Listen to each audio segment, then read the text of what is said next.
নাগরিকদের দুর্বল রেখে রাষ্ট্র কখনোই শক্তিশালী হয়ে উঠতে পারে না।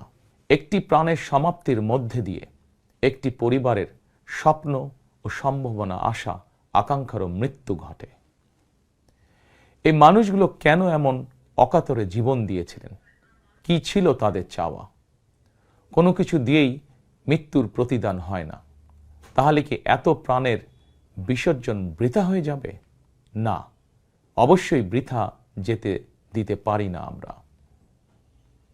আমরা যারা এখনো আল্লাহর রহমতে বেঁচে আছি, আমাদের উচিত সকল শহীদদের আকাঙ্ক্ষিত বাংলাদেশ প্রতিষ্ঠা করা। একটি ন্যায়ভিত্তিক, মানবিক, নিরাপদ, গণতান্ত্রিক বাংলাদেশ প্রতিষ্ঠার মাধ্যমে আমরা দেশ এবং জনগণের জন্য উৎসর্গকৃত সকল প্রাণের প্রতিদান দেবার চেষ্টা করতে পারি। প্রিয় দেশবাসী, বাংলাদেশ প্রায় 20 কোটি মানুষের জনবহুল দেশ। দেশের মোট জনশক্তির অর্ধেকের বেশি নারী।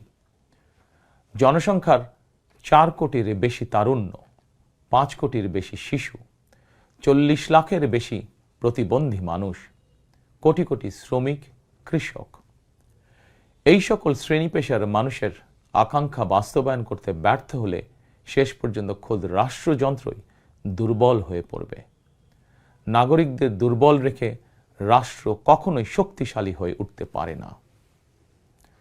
জনগণের রাজনৈতিক এবং অর্থনৈতিক ক্ষমতা নিশ্চিত করা না গেলে সবচেয়ে সুস্বাদু হালিম রাঁধুনি হালিম। হালিম হোক রাঁধুনি হালিম।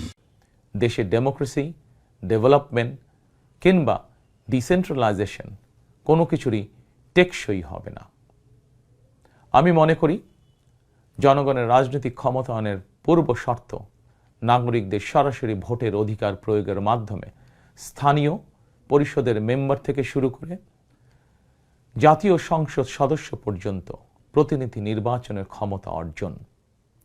প্রতিটি নাগরিকের হারানো রাজনৈতিক ক্ষমতা পুনরুদ্ধারের জন্য আগামী 12ই ফেব্রুয়ারি নির্বাচন একটি বড় সুযোগ।